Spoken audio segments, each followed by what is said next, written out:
overwhelmed like easily. It's such a massive overwhelm. It's a massive scale. Um, Almost naturally it triggers most of us into reactivity. Reactivity at the level of mental health, that we fall just in depression and anxiety, that this is just the reaction that comes up, or a reaction of shutting down, closing off, becoming numb, as we have been talking earlier, or potentially the other way, trying to hyperactively, like position yourself, fight for your right and your positioning, running into burnout by trying to make it.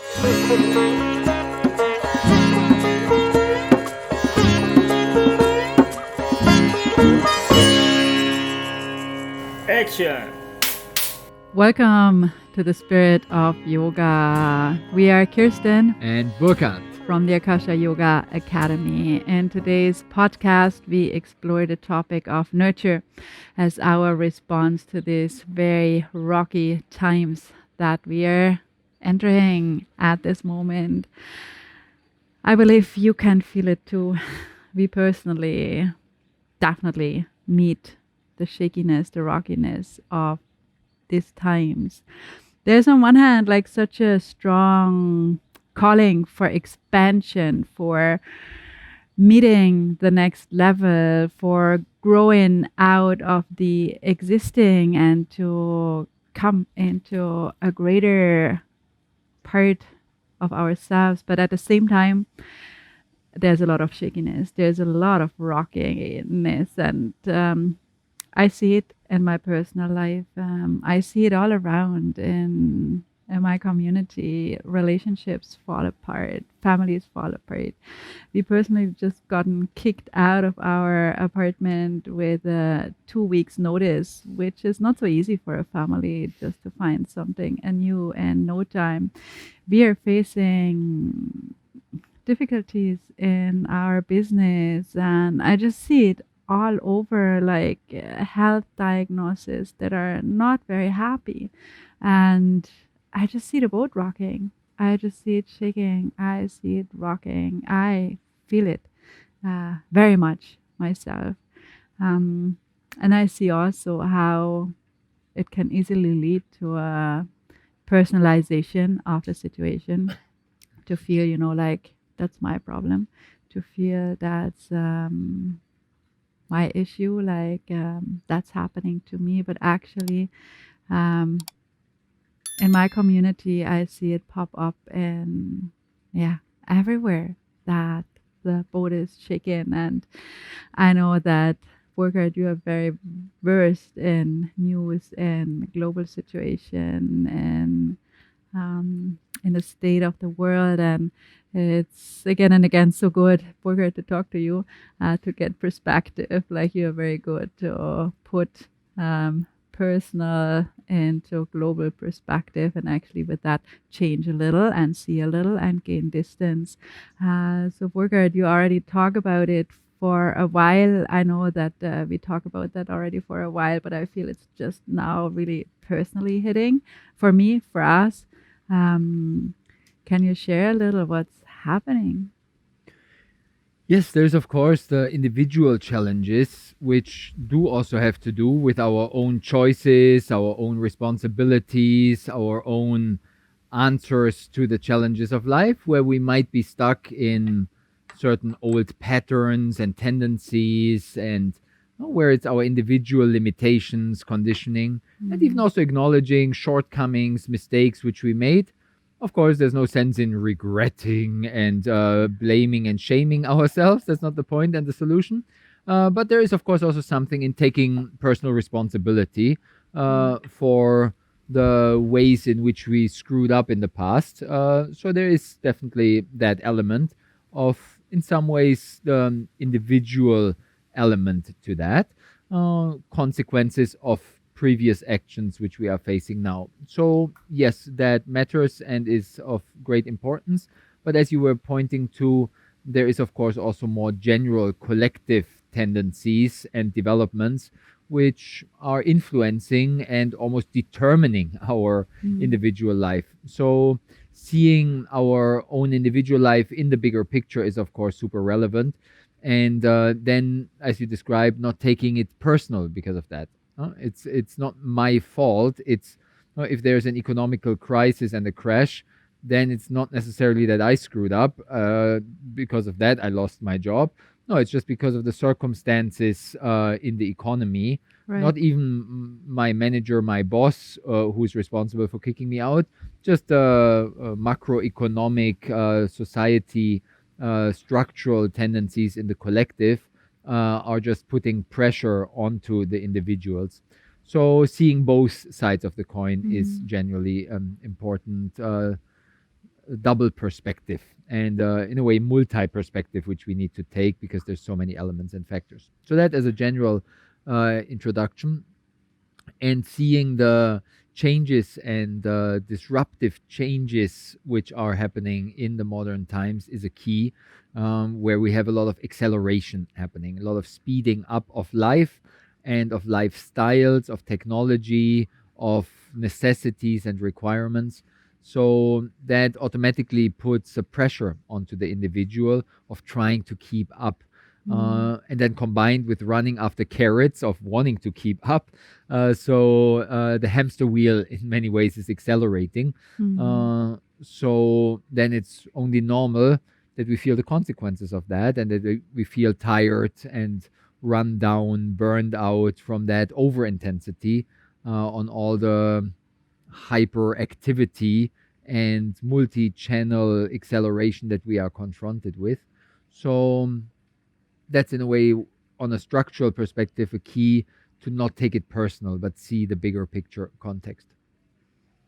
Yeah, and I just remember or memorize a very recent conversation that we had, that I was so overwhelmed by the state of nature and how man meets nature, and it feels just like we are reaching the capacity, like we are running into collapse, like especially here in Indonesia. It's very tangible because our development is a little slower and more behind when it comes to garbage, when it comes to plastic, when it comes to pollution.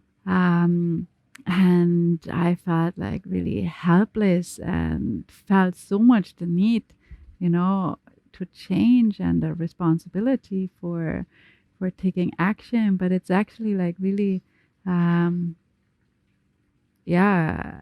a global system, set up system in which we individually can do a little, but actually it's not even possible. Like many of these developments are not even really possible to change and address and fix or solve as an individual. Like thinking of the global heating, thinking of what's happening with our air, with our water, with resources. And I feel this can really lead into a bit of a desperation.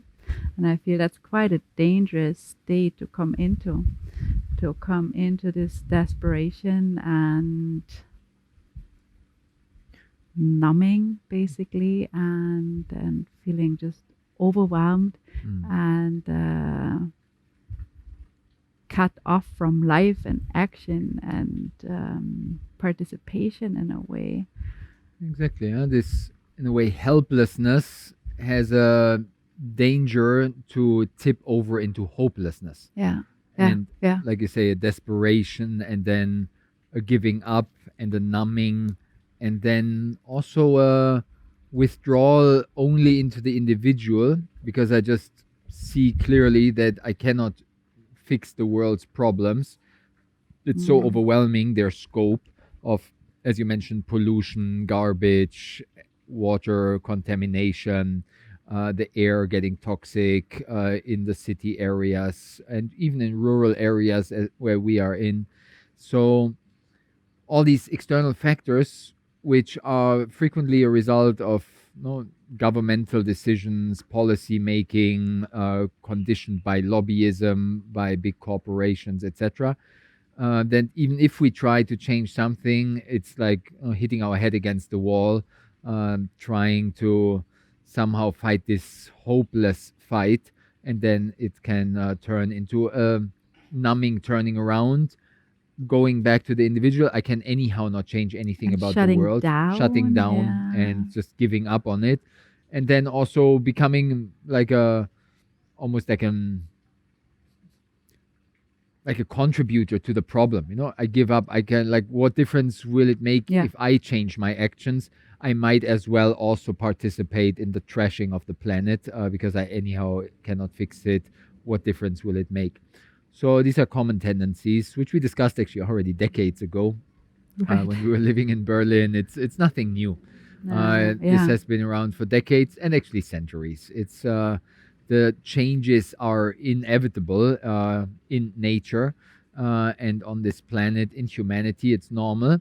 But what is definitely happening is, in the last years and decades, an acceleration of the Right. changes that I mentioned before, which comes a lot from scientific progress, discoveries, and even more so from technological advancements and progress in the devices, in the whole electronic technology. And as we discussed in the previous podcast, and will continue also in other episodes, artificial intelligence Yeah. is one of the prime examples of that acceleration. So then, as we discussed before, the overwhelm, the burnout from just like too much, and then shutting down. That's on the one hand psychologically, but almost at the level of the nervous system, Yeah. the body just shuts down. It's just like too much overflow of information, news, and then the negative, devastating, desperation. And over the recent years, the war is picking up Right. again around the Right. world, which also had been happening before in different African, Middle Eastern, and Asian Yeah. countries. Yeah. The war was an ongoing topic, so it's of course also a matter of media attention.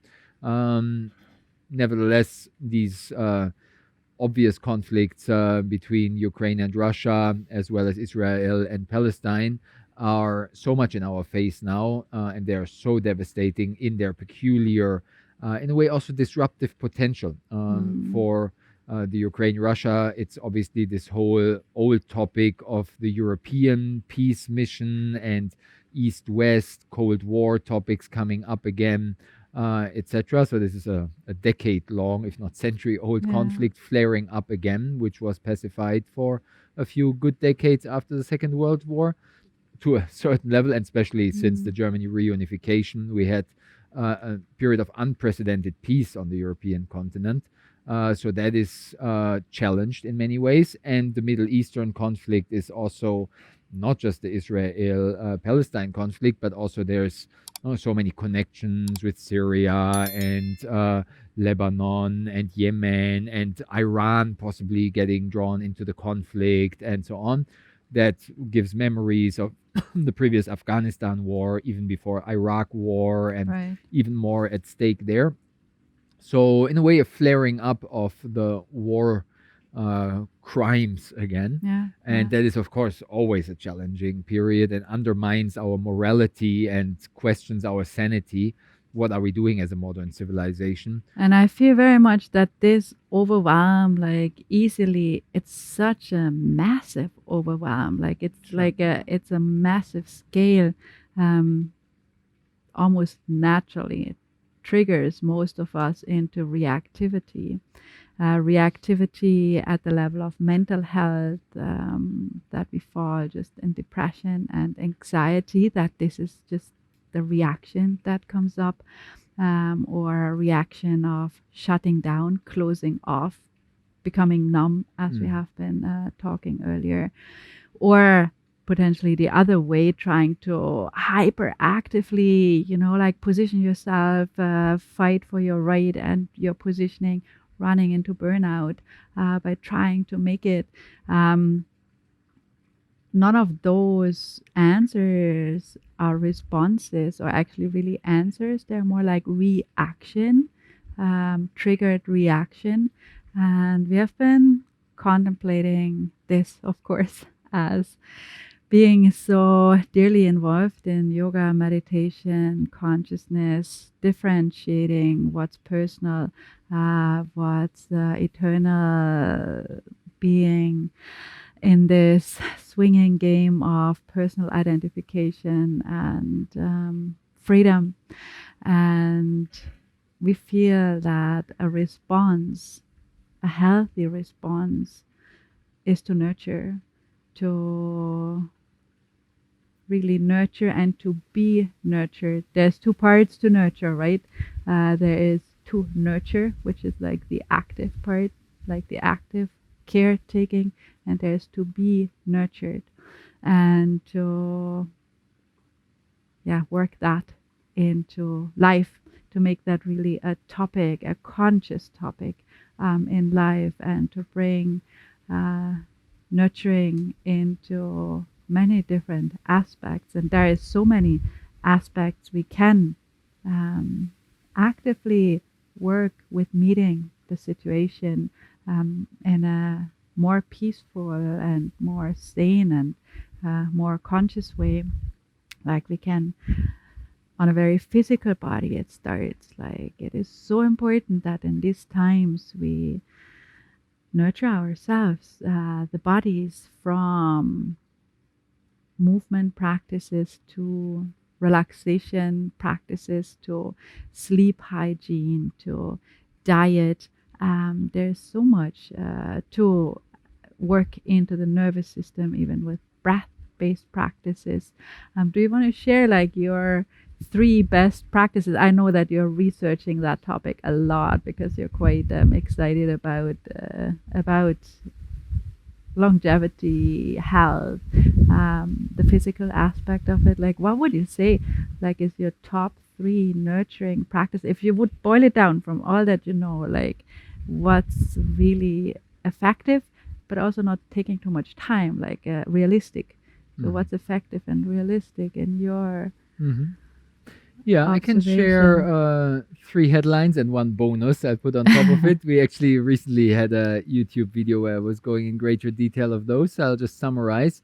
We have the main different areas where we can cultivate that vitality and that, in a way, resilience to nurture our being on the different levels, to have that strength and ability to have the stamina to persevere and resist through those challenges and waves. We need to have that period in our life where we regenerate, revitalize, and maybe even rejuvenate in that. So the 3+1 areas, you mentioned already the sleep, surprisingly crucial, and it is there of course the duration of the sleep, but also the depth of the sleep. Yeah. How restorative is it actually, or am I having semi-nightmares half night long and I'm still waking up more or less wrecked?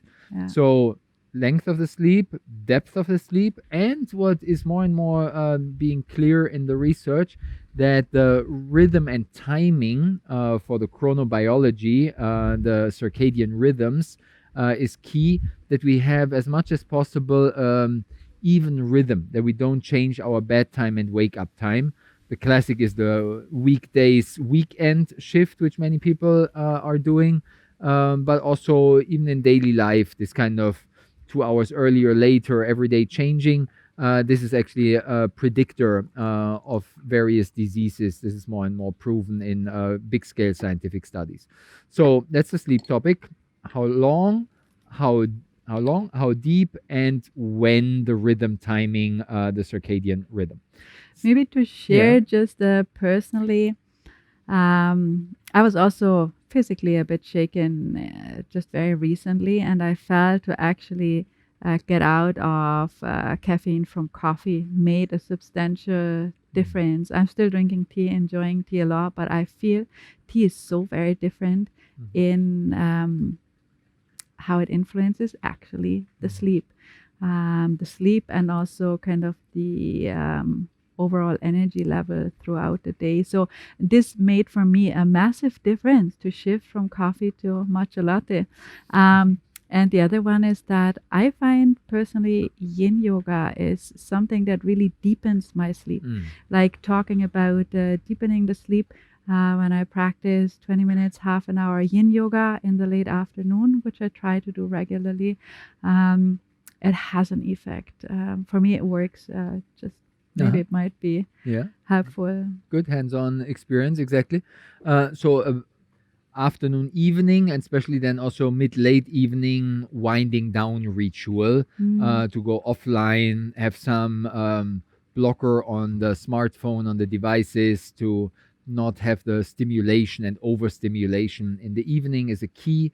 And then also reducing light exposure in the evening in general, especially the blue, bright, white light, dimming the lights towards the soft and red light frequency makes a whole difference. So there's many ingredients of that, but Yeah, we so just sleep is really something exactly. to It's a famous German proverb actually. Sleep is the best medicine, yeah, right. and this is very true and scientifically very clearly proven, no doubt about that. So sleep hygiene, to use a technical term for it. Yeah. And then as a second topic, of course, we have the movement, the bodily exercise topics, and those can be seen in at least three different categories. We have the cardiovascular, where we have the zone 2 cardio, and the also high intensity training, full intensity of zone 5. So the basic cardio of just moving, but then also the going all in into exhaustion on the cardio side.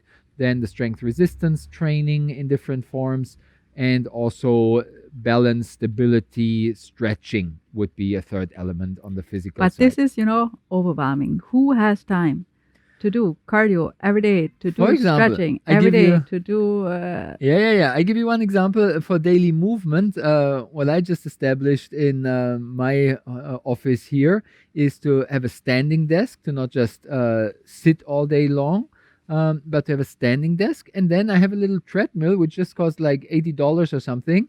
And I walk on my standing desk. So even though I'm working quite a lot these days on the desk, for meetings and other periods of the working day, I just do strong walking while working.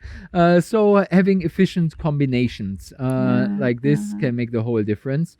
To here and there squeeze in something, and of course the standard famous ones which we still don't do, taking the stairs instead of the elevator, and whatever, taking the bicycle instead of the bus, Right. and all these things where we can weave it in. Yeah, Sure, it that's takes true. then maybe 7 minutes more, but it might extend our lifespan in the long run and make us more vital towards Right. that aging period, which inevitably will come. Yeah. I'm personally just into my morning yoga routine and to asana practice, and they're kind of also having part like part vigorous practice or like more Yeah. strengthening practice and more chilling out practices.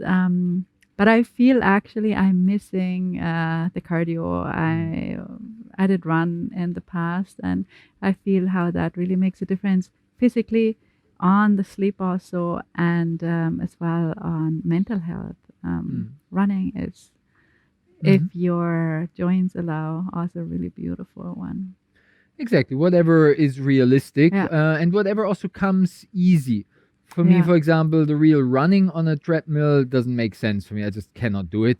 And even also the indoor bicycling thing, I cannot do it, and so on. So my cardio is ecstatic dance. I go once, twice per week in the intensity of jumping around Yeah. like crazy in these drug-free, high vibe parties as we have them here in Bali, and they are available in most cities in the West. So check out ecstatic dance, very wild and intense, and definitely breaking a lot of sweat there. So everybody as they flow also, like not Right. making it a chore, Yeah. but finding something which brings joy and then comes more naturally to integrate it into daily I think life. that's the key to establishing routines, not to have them have to do's every day or every week, but find something that really brings joy.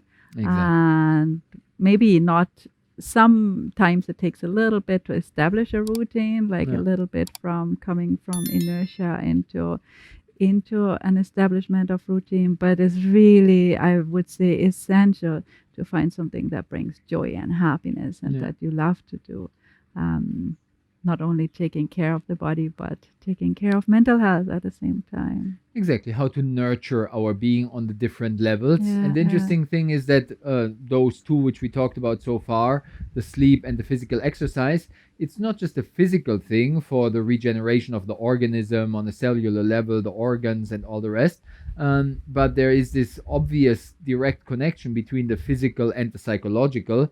yeah. So, no, if we are depressed, going for a run can make the whole difference. No, it Yeah. just wakes us up, shakes us up, and it's very difficult actually to be completely down and depressed after you've been jogging for half an hour and doing some sprint spurts in between Yeah. outdoors. It just shakes you out of the stagnation and out of Yeah. this heaviness and just mobilizes, activates the system, and the biochemistry of the physical directly influences the psychological and emotional. And speaking about the mental health aspect, I feel what us is really important for nurturing um, these levels, the emotional level, the mental level of being, is on one hand to really very regularly tap, even though it's short, into something that is joy bringing, Yeah, to really make space in life for whatever it is. Singing, maybe that's also just a singing on a motorbike, in the um, shower.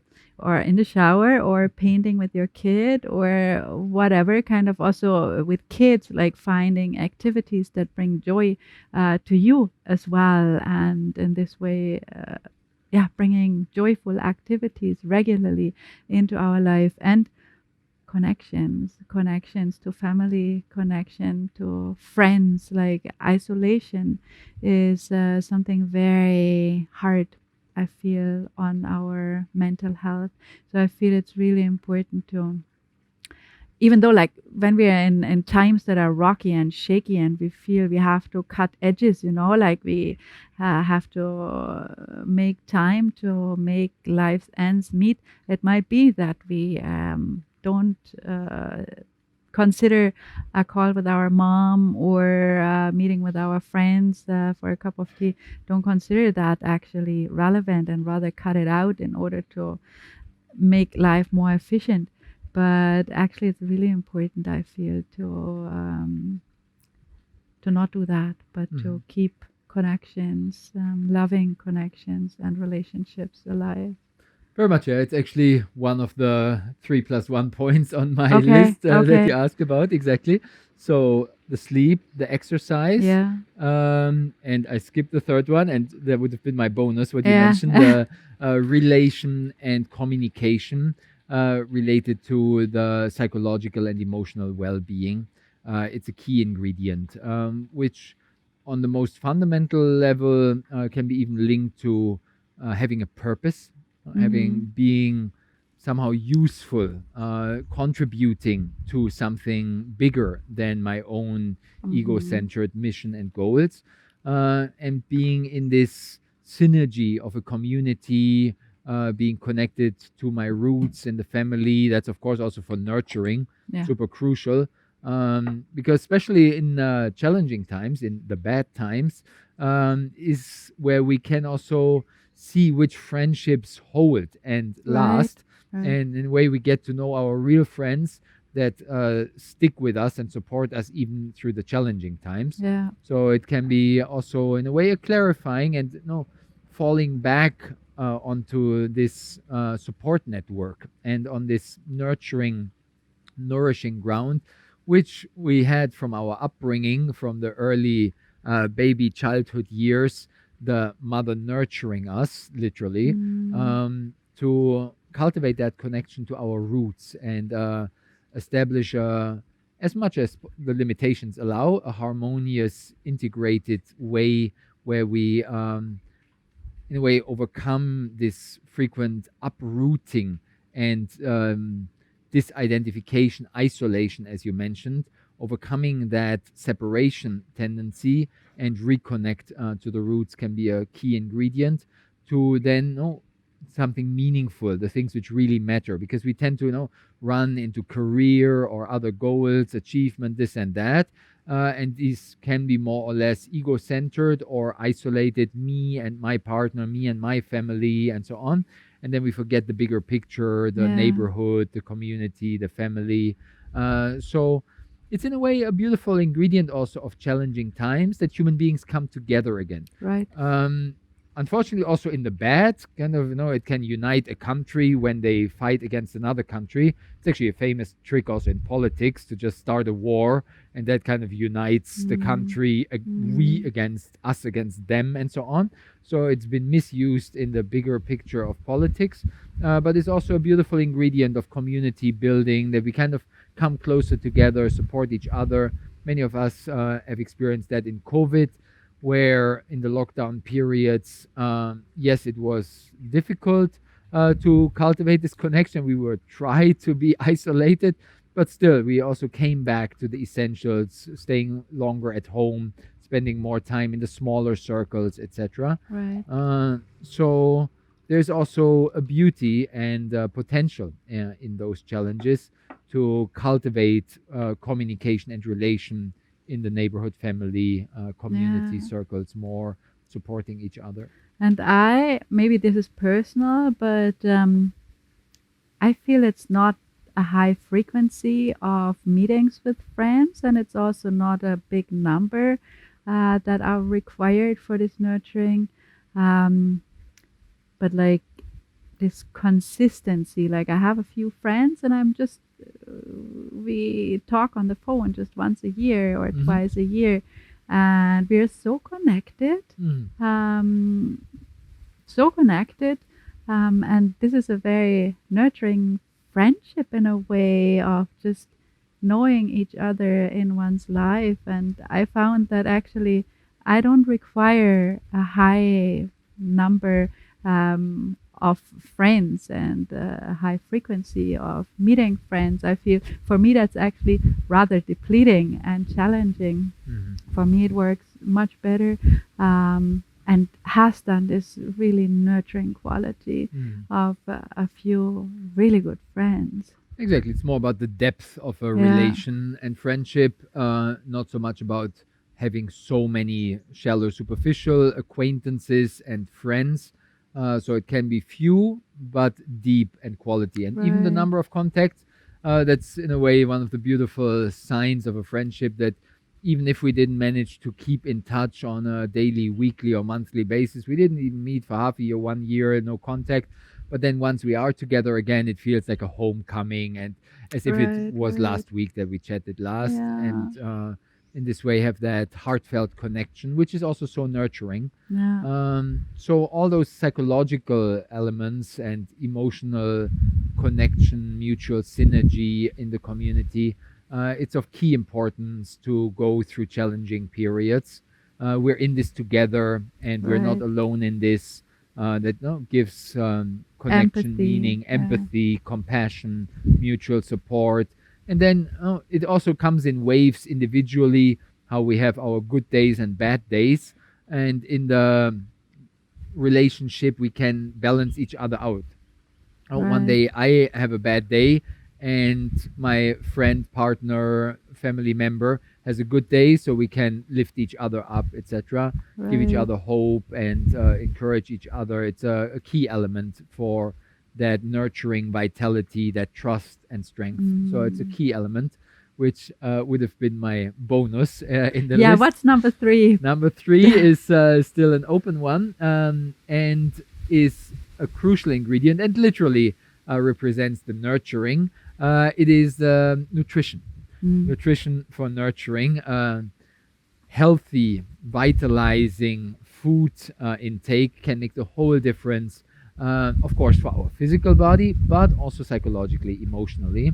So it's a challenging topic to talk about and generalize, because there's so many recommendations, expert opinions, tips and tricks, what to do, what not to do, and Schools of thought. schools of thought, and people get actually strongly emotionally invested in Yeah. their diet choices, and it tends to be pretty dogmatic about the plant-based versus the carnivorous diets, and the paleo versus the this and that, Yeah. blood group diets, and low carbs and low fat, and everybody has a different opinion, and the scientific research also seems to prove both of them at the same time, even though it seems to be contradicting, and people get very overwhelmed actually by this Uh, one. So without giving any dogmatic and specific advice on it, we can just see that a balanced and in a way whole food diet is definitely scientifically proven to be Nutrient beneficial rich.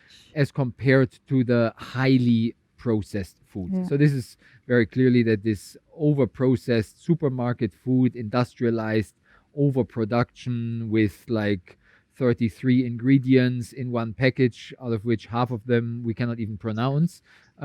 These type of pseudo edibles are Right. not really food, and they're not really nurturing, and there's so much clear evidence around I that. just want to jump into that. We discussed that just the other day on a Zoom call. We were talking also exactly about that, about diet, and of course, what's the right diet? Do I have to be vegetarian to be a yogi? And the reflection that I gave in, that I was just inspired by what I recently read, is that really what we are physically comes from what we eat. Sure, we are So what we eat. basically, I'm banana. I'm chia seed. Like I'm made from my chia seed breakfast. The body is made from my salad. The body is made maybe from my French fries. The body is made from my I don't know what. So just like this eating and becoming a completely different physical matter is so miraculously, and that's just a beautiful contemplation as we eat, like to eat in contemplation, like hey, that thing becomes that thing. It's just insane in a Yeah. way, and I fear having that in the heart makes food choices also much easier. Like, do I want to be like this chemical stuff that I have no idea what it is and what it does? Like, do I want to be that this is my body? Exactly. Yeah. We are what we eat is the famous saying, and for some reason, just half an hour ago, when I was on my way to the studio here, I actually had exactly that same thought. It's a kind of pseudo scientific, popular science statement that after around 7 years, all of the atoms and molecules in our entire physical body have been replaced. Yeah. So it's an ongoing, gradual process of metabolism, of new input and eliminating old waste products. And that apparently, allegedly, even holds true for the bones. And Yeah. just this morning, I was actually wondering, like, yeah, but does it really also hold true for my teeth? I was worrying about my teeth a bit. I had some issues.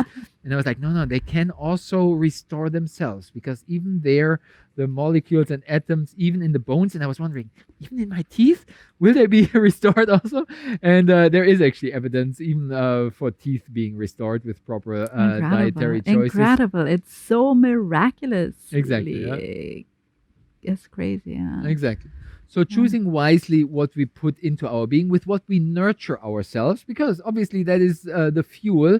And if we put good quality ingredients in, then it will be easier for our entire organism, both on the physical, but also on the energetic and emotional, psychological levels, to be fueled and nourished, nurtured in a revitalizing way, that we actually have the energy and that we have the attention to think clearly and move smoothly through these challenging times.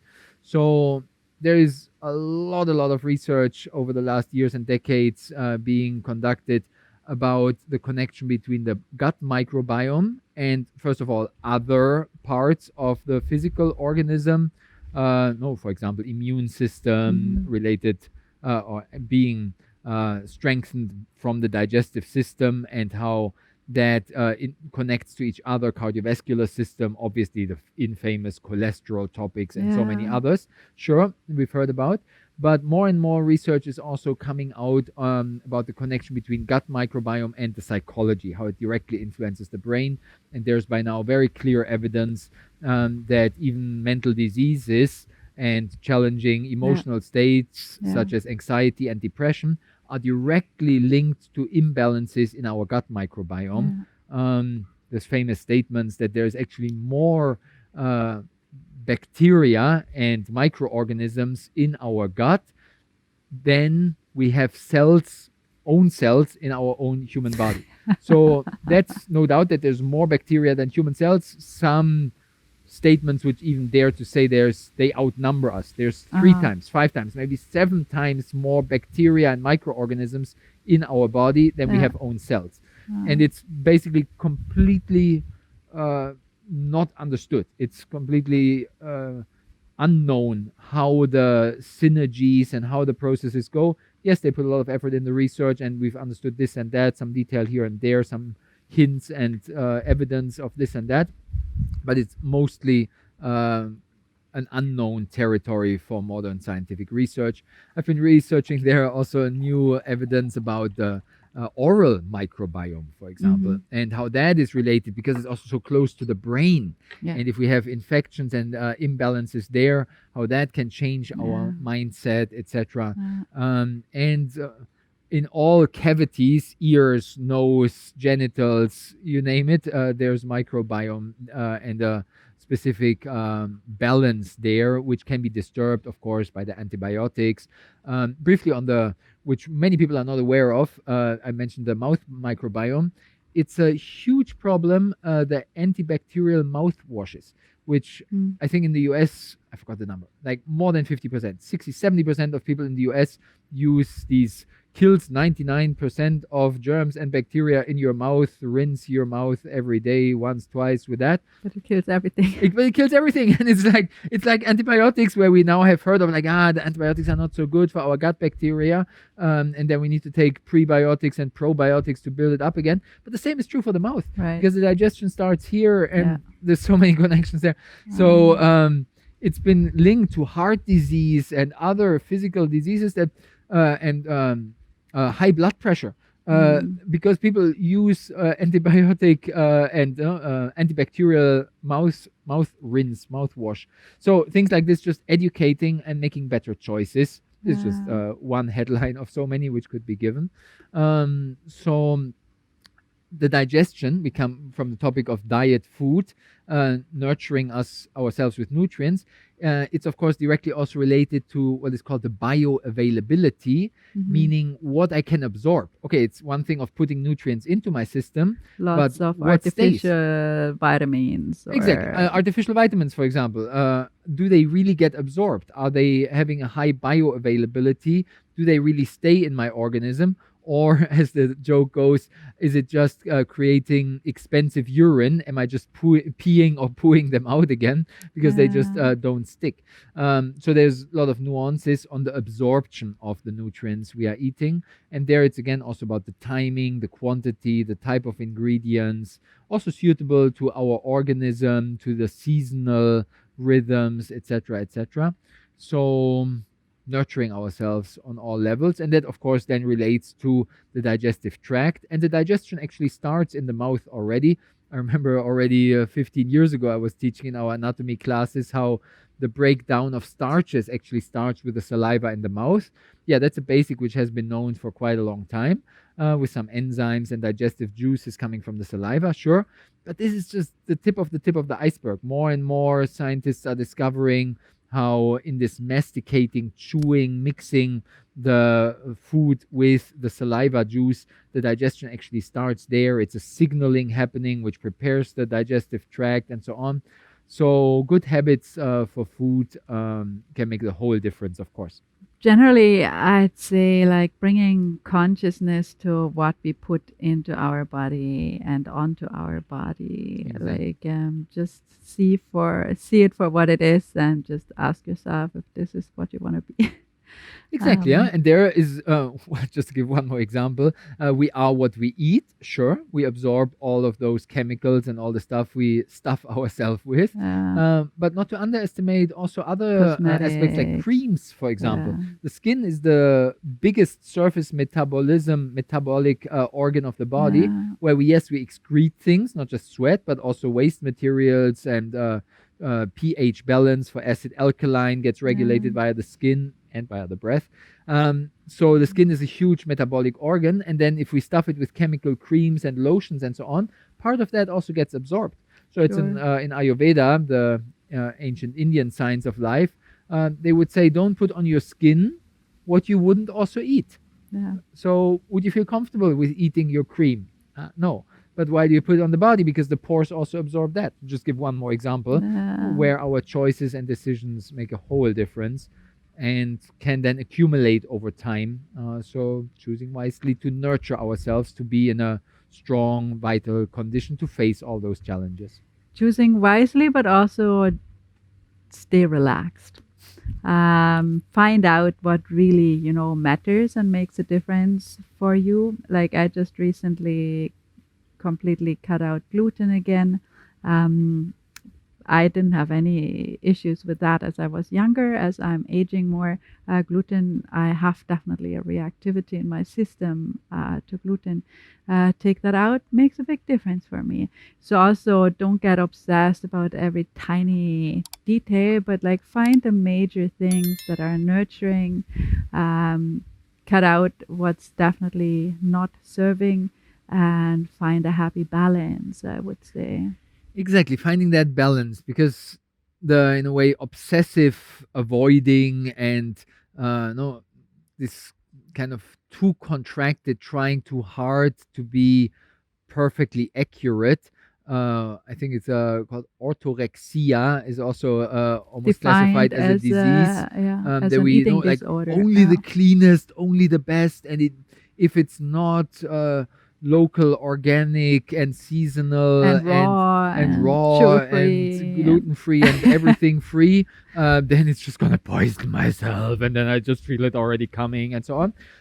So there it's also it's almost like a psychosomatic disease Yeah. from the mind into the body. If we fear all Yeah. these pollutants and get Uh, in a way paranoid and obsessed about it, that also can have negative consequences. I was just 3 4 days ago listening to some experts who are a lot into this measuring and bio tracking and optimizing for athletes and so on. And they were describing also tendencies in these, biohackers and athletes, peak performance people.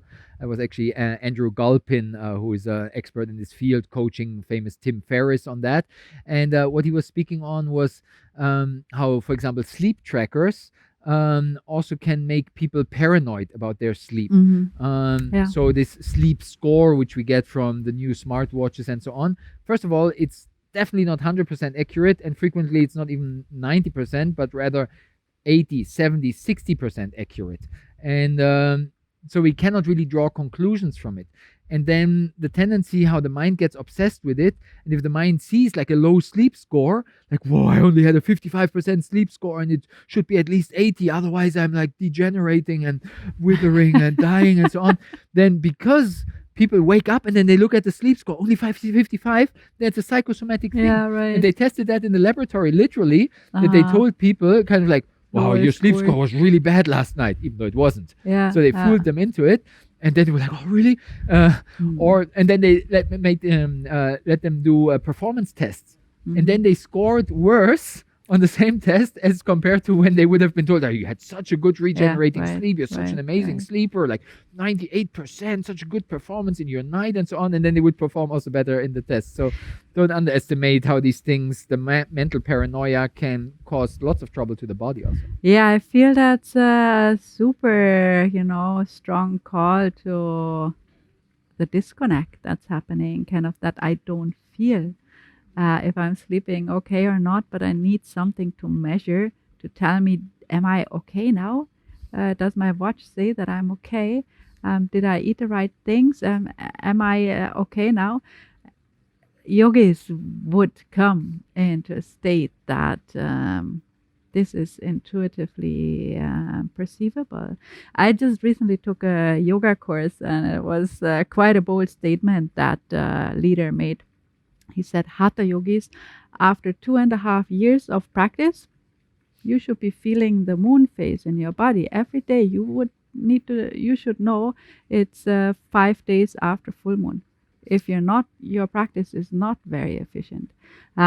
So yogis really train into, of course, developing this receptivity, this perception, this refinement. It requires quite a refinement of perception and intuition, development of intuition, and just also connection, right, to the given. So also trusting a little that your inner compass also matters. And sometimes maybe our sleep is crap, completely crap, but energy level is so high because of very different reasons.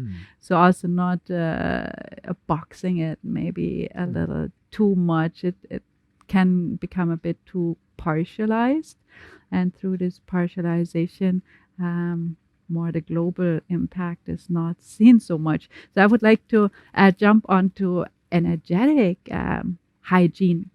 I find it is really so important, probably similar important than sleep. The environment that we're, energetic environment that we're surrounding ourselves with. Like if we are in environments that are highly stressful, stress is contagious. If you are not stressed, you go somewhere working where there is a high stress level, you get that, even though it's not your stress. So energetically, also just choosing wisely where to go and where not to go. Of course, sometimes there's no choice, right? But just being aware of the environments in which we are in which we are moving, and if we know we are moving in a high stress environment, taking measures afterwards, before, of grounding, coming down, pranayama, simple alternated nostril breathing. I feel, or also chemicals have quite a strong effect on our energetics. On one hand, dietary chemicals, we touched upon that already. Substances like coffee, or heavier substances, alcohol, and all of it, drugs, recreational drugs, like both of that impact our energetic system heavily. And I feel this is, of course, my heart being in yoga, my perspective being energetic. This is something to really look into, because in my observation, energy is what fuels both and connects both the physical body and also our mental, emotional state. And we have choice and a possibility to take action on this very energetic level, to balance one or the other, kind of to respond to what's happening. Let's say I have a high stress environment, work environment. Maybe pranayama in the morning and in the evening, just 5 minutes, 10 minutes, Nadi Shodhana pranayama, would make actually sleep possible. Or some yin yoga, or whatever that we can do. So I feel the energetics, and there, especially an awareness of our surroundings, is something that I feel, or that for me personally is essential, because I'm quite absorbent, and I just feel to choose wisely where I want to be and where I don't want to be. Exactly. What we surround ourselves with is then mirrored and reflected in our own being. So we're not just isolated entities, but more or less our being has a receptivity and sensitivity. Sometimes we are kind of dull and numbed down and blockheaded, and don't even notice. But even if we don't notice consciously, still there's an impact. Yeah. And the more sensitive and refined we get, the more we notice also the consequences of the surroundings, the environment, the people. Yeah. So in a way, you are what you eat, but you are also what you surround yourself with. It's a famous statement also that we become, in a way, the sum total of the 5-7 people we surround ourselves with. So the social context, our friends, family, community surroundings has a huge impact on our lifestyle and our future destiny. And as you speak on the energetics, there is, of course, this not just on a mindset, psychological, emotional, getting inspired or sucked into some negative mindset, etc. Not just psychological, but also energetical, which is by the modern science still not fully understood and explained. But for the yogi, it's actually a very clear reality. And as mentioned, the more sensitive we get, the more obvious that becomes. And then having also related practices which help us to purify and cleanse the energies, again without getting paranoid. That is also, we've seen that in some people where they're kind of like, oh no, I cannot even go there, I will be energetically contaminated, and then I need to do 1 week of pranayama to get rid of all this negative energy, and I need to shield myself and protect myself with crystals and mantras and so on. And while these things can work, like putting a golden shield, golden egg around ourselves and so on, there is techniques and protection techniques which do work. But it is also there again a mindset thing, as we discussed before with example on the nutrients and food, that no, we don't get obsessed and paranoid about it, but that we are also not ignorant and stuff ourselves with hyper processed chemical food. Of course, we would also avoid that. The same we would avoid toxic people and toxic poisonous surroundings which are contaminating ourselves. Of course, we choose wisely and would prefer to avoid such unnecessary, excessive exposure. Frequently, we don't have a choice, but if we can choose, why not? Yeah. Just the last story, maybe about energies and purity of energies. The yogis of old, I was just very recently reading that the yogis of old, they greet each other with namaste. They don't touch each other because they want to stay in their energetics and not pick up karma energy of anything, because like the work is towards complete freedom. And in this way, the greeting of the divine in me to the divine in you is kind of done untouched, so to speak, to keep to respect on one hand the energetics of the other, and also to stay energetically in your state that you're working on. I found that quite interesting. Yeah, it's I've heard related statements of some yogis also discouraging people to get massages, because then you also directly energetically connect and interfere with other people and pick up stuff which might not be beneficial and so on, and many related approaches.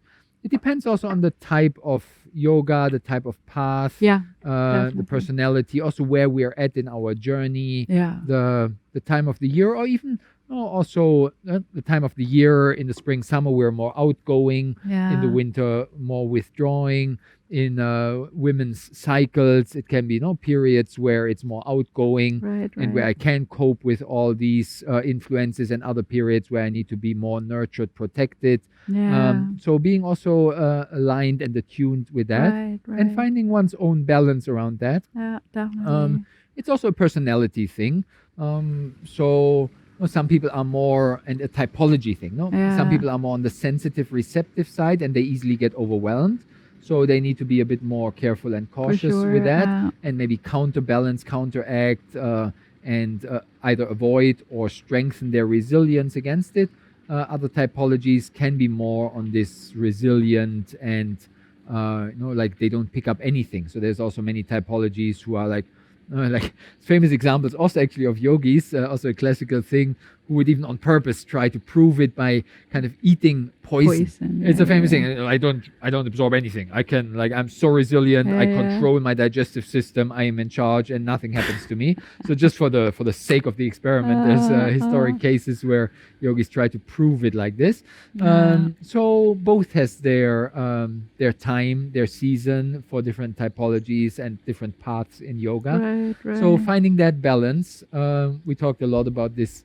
I mentioned repeatedly this no paranoia, obsession of like, oh, I cannot anything, but also the other approach of just completely ignoring and thinking that I'm invincible and nothing can ever interrupt my strength and my vitality. Disconnect can be numb, and in the long run also have negative impact, and the poison accumulates. And I think that's a really beautiful topic that you open, which is self-inquiry. Kind of, we're speaking about rocky times, how to answer or meet rocky times, and we touched very much the worldly part, the transient part of our lives, of our current lives. But I fear that the spiritual part, that spirit, it's an invitation to actually dive deeper, more consistently, with more focus into spirit, into self-inquiry, into stillness, to regularly touch base with that's not shaken, and to learn to make space between my anxiety about what I'm eating and what my body will be, or my sick body falling apart, and that's me, or I'm broke, like I lost my job, I cannot feed my family. This part of reality, the transient part of reality, and to be able to connect, touch base with that part that's more stable, more consistent. It's almost like a place in which we can find rest.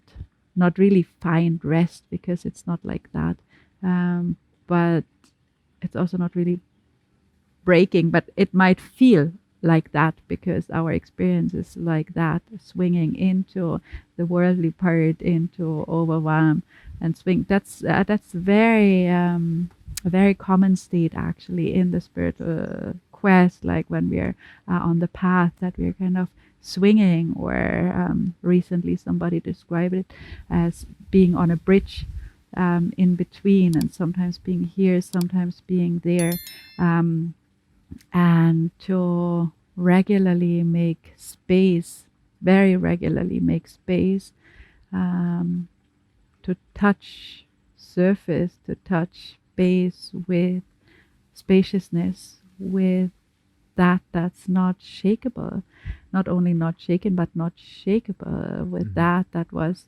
before we were born, that which is still after we die.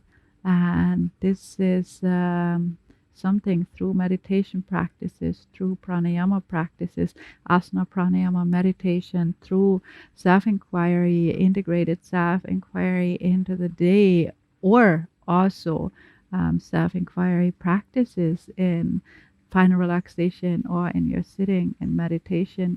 I find really important to ground into that, to help to make space in between that's moving wild and you, basically. Yeah. To clarify the context, we can see not all the movements, all the changes, all the challenges, in a way on the surface level, where there's so many waves and tsunamis and earthquakes and shaking and falling apart and then coming together and reconstructing, rebuilding, balancing, and so on. So that's on the surface level, all the strong movement and waves. And then we can try to find within our personality some, solid trust, family, network, connection, vitality, and some stable ground of meaning, purpose in life, my project, some continuity, and so on.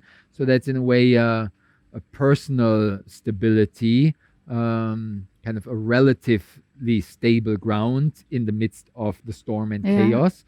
But then, in a way, even deeper, what you were just touching upon is, in a way, the ground of being, that existential core of isness, that pure existence, which is so stable that it is even beyond stability and movement.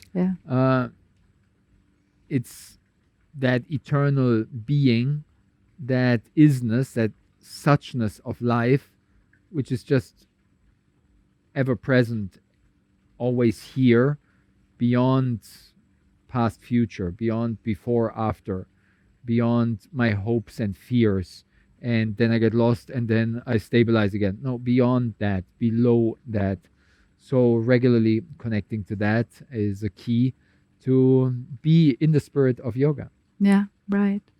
So I feel this shaky, rocky times are really an invitation to prioritize, to spring clean in a way our life, to look a little bit into what does really matter, what is essential, what contributes to my health and the health of my community, not only at the level of physical health, but emotional health, spirit. And I feel these challenging times, they especially urge us to do that. If we are not able to start prioritizing, if we're not able to come to center, this is a dangerous place that we are easily invited to fall, and to get lost. And it's quite a bit of a way to come out of it. But of course, if that is what's meant to happen, it's right too. But I feel I love, and I think it's a yogi way of meeting life. I love to see the nutrients. We initially spoke about mistakes, and what so strongly came is like a mistake is only a mistake if you don't take actions of learning from it. If we keep on being with that and repeating that, then it becomes a mistake. Otherwise, it's a stepping stone of growth. And in this way, I feel challenging times are really an invitation to prioritize and to center and to go for it. So, a very inspiring exploration of nurturing our being, of having that resilience, that strength, that stamina, that stability at the level of our body mind to, in a way, withstand the strongest storms, the biggest waves, which are in a way bound to come our way, confront us. And yes, we had many challenges over the last years, the topics of Black Lives Matter, the urgent Me Too movement. We had the whole pandemic lockdown situation. Now we have wars flaring up, possible conflict between China and the US elections with many question marks coming up there. Artificial intelligence is in breakneck speed of development, disrupting our society. So this apparent new normal, which we were in a way anticipating after the lockdowns, okay, now it's a bit like this and a bit like that, it's never going to be normal again. It's going to be an ongoing disruption over the next years to come. Life moves forward. Life moves forward, and it's going at a very accelerated, fast pace. So we better be centered, clear, grounded, nurture ourselves so we have the resilience to withstand even the strongest storms. So this is what we have, the yogic practices and techniques for so much daily life wisdom of cultivating our vitality, regenerating and revitalizing our being to be centered and stay stable in the eye of the storm. Right. So this was Wisdom in Motion with the Akasha family. keep shining in the spirit of yoga.